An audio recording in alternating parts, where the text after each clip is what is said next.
You want to see the next big hits before anybody else? In this video, I'm counting down 5 upcoming games heading into late 2025, 2026 that aren't released yet but are already creating some serious buzz. From riding epic horses across Mongolia to running a haunted grocery store, these are the ones that I'll be watching closely. We'll be watching you too.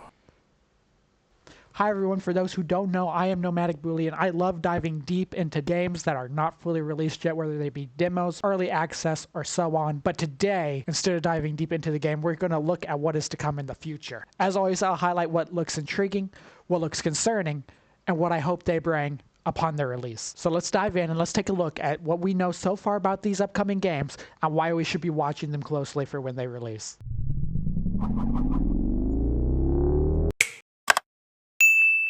Starting off strong at number 5, we have a game called Landlord by Playway SA. The release date is still to be determined, but what we know is that this game you'll rent apartments, collect rents, and deal with ordinary people problems. But in this world, those problems might include refusing tenants, messy behavior, or even attacks on your property. It's a simulation management game wrapped in a twisted sense of humor. The devs say you may need to evict tenants in some extreme cases, call authorities, or even sneak into the apartment to resolve some problems. American Simulator 2025. Now, what intrigues me about this game is a landlord simulator with a bite is kind of a fresh angle. The tension between maintaining order and balance could create some strong stakes. But my main concern with this one is that there's no real release date yet. The development might stagnate or features may get chopped. Seeing how the devs could balance the humor versus the serious tone, that could be tricky, but that could also make the game really well. My hope is that they build an emergent story from these tenant crises that are not just repeated scripted events that will add depth so it doesn't become repetitive. I already see some people in the comment sections of TikTok videos and the trailers saying things about how they already hate landlords and all that kind of crazy stuff that is taking too far from the realism.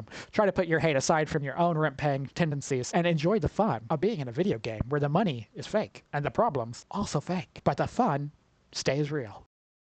Coming in at number 4, we have a horror game called Hellmart by Gaze In Games. It's another one with no confirmed date as of yet, but what we do know is the premise of the game is by day you manage a 24-hour convenience store where you'll simply stock shelves, serve customers, meet quotas, and so on. But at night, horror creeps in, strange patrons occur, supernatural threats, and then your chores become more along the lines of hiding and survival. It blends simulation mechanics with a horror survival feel. Some previews suggest multiple gameplay cycles such as daytime management, evening prep, and night terror phases. The horror elements appear adaptive. Strange clients and unpredictability in who is safe or dangerous and so forth that could take the game to the next level. The ordinary versus the uncanny. It's compelling. A horror sim in a grocery store isn't exactly rare these days, but if the pacing is tight, this could really shine above the others. My concern is the balance of everything. If daytime tasks feel like busy work or night shifts are too punishing, the loop might just be frustrating. Also, whether the horror is mechanically meaningful or just jump scares still remains to be seen, but we do know from the trailer that this has a unique sense of humor to the game. My hope is that the choices in how you run the store, such as refusing shady characters or cutting corners somehow, will eventually affect how the horror manifests later. I'd love to see multiple pathways on this, but only time itself will tell how the game truly comes out.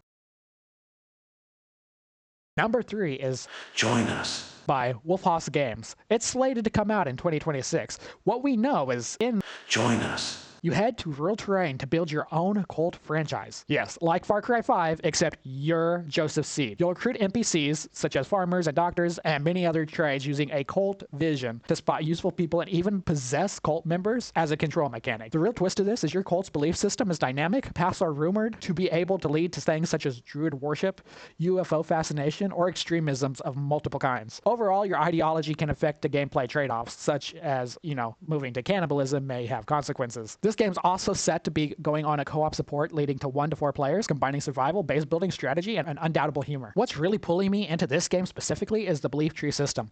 Building a cult as a game mechanic is a rare and full of narrative potential. Also, the ability to possess followers is a creative twist. My only concerns are that the system complexity can probably get overwhelming, and will the cult ideology path choices really feel meaningful or superficial? That we don't know yet. My hope is that the narrative will actually react heavily to your ideology, not just mechanically, but through events and NPCs changing how they treat you in the world. And I do mean the world, not just law enforcement, but its own functional world of itself. If you guys like this kind of content, it would really be appreciated if you could give it a like if you do like it, dislike if you don't like it, and then if you do love this kind of thing, subscribe. I typically go live 5 days out of the week with the exceptions of Tuesdays and Thursdays, and a lot of those times we are play testing different demos or games that are not on a release yet but just being play tested. If you like first-hand looks at these games, as well as ratings that we end up giving them based on their visuals, their audio, their uniqueness, and their gameplay. Subscribe to the channel so you never miss a Nomadic demo review. Coming in at number 2, we have Infinite Souls. This one's scheduled to be releasing something in 2026. Whether that's a playtest or the full game, we still yet to know. But what we do know for sure is that this is a competitive fighting game with a spiritual twist. You will battle as elemental warriors using water, earth, fire, and air, each with its own strengths and weaknesses. A lot of people who are fans of Avatar: The Last Airbender seem to be especially excited for this one. As you can tell, there is likely a lot of inspiration from that. That mix of mastery and discovery is what's going to make this game really stand out. Some of the features include fast, responsive combat, a diverse roster of character, each with unique abilities and playstyles, customization, and progression, and they have mentioned that there will be PvP and PvE modes alike. Plus, there's a chance that we could have ranked play that allows you to climb a global ladder and unlock skins, cosmetics, and flex your status. There's not a whole lot that's been released about this game yet, but what is intriguing to me is the elemental triangle system that is a clever mix of accessibility and depth, almost like a spiritual successor to Pokemon typing meets fighting game fundamentals. Add in unlockable element fusions and you've got a layer of strategies that players can use. My concerns is balancing competitive fighters is notoriously hard. If one element combo dominates the other, it could kill the online scene very quickly. Also, with ranked play, matchmaking quality will make or break long-term interests. What else concerns me from the videos I've seen is that the battlegrounds don't seem to directly harm or benefit the players, such as water is still usable on land, even if there's no water around, and you can still bend the earth and the water. While that may be more balanced for PvP, it does break the immersion, at least for me, already. Again, this isn't directly associated by Avatar: The Last Airbender by any way that I could find. It just seems to have some heavy inspiration involved. My hope is that they can really nail the netcode and responsiveness, because if the fight feels good online, this could be a sleeper hit in the fighting game community that nobody saw coming. And at number 1, we have Windstorm: The Legend of Kamori. This is releasing on a specific date that has been stated to be November 4th, 2025 in the early access phase.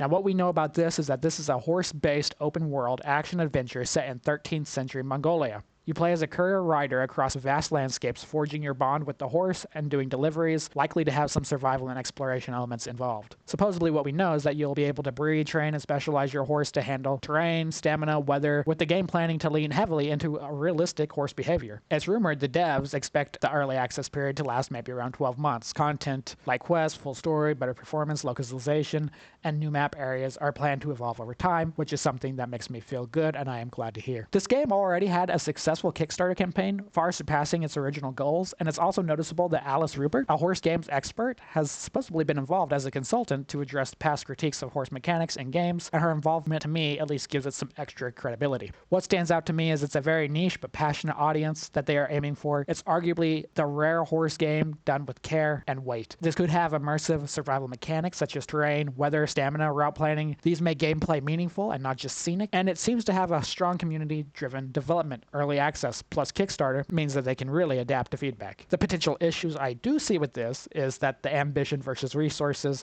the open world plus realistic systems plus evolving roadmap is a heavy ask. There's the danger of feature creep or deferred features that should be noted, but also these features could have the opposite effect and make it take off like a straight rocket. And there's always early access pitfalls that we should expect from every game, such as bugs, balance issues, and complete systems. And I'm just saying this so that players who are very excited, just please have patience with the devs. They are working their hardest. And lastly, the horse realism in any game is very tricky. Animation, AI, responsiveness, any of these are off and it will risk breaking immersion. My hope is that the horse becomes a real character to us and not just a tool, and I hope the quest feels meaningful rather than just fetch errands. So there are my top 5 upcoming games to keep your eyes out for, each bringing something different, fresh, and a little bit risky to the table. Let me know in the comments which ones are you most excited about or most worried might have a big disappointment. Drop your picks down in the comments. Of course, once these games launch, demos or early access, I'll be here during deep dives and hands-on reviews. So hit the subscribe button and ring that bell so that you don't miss out on any of it.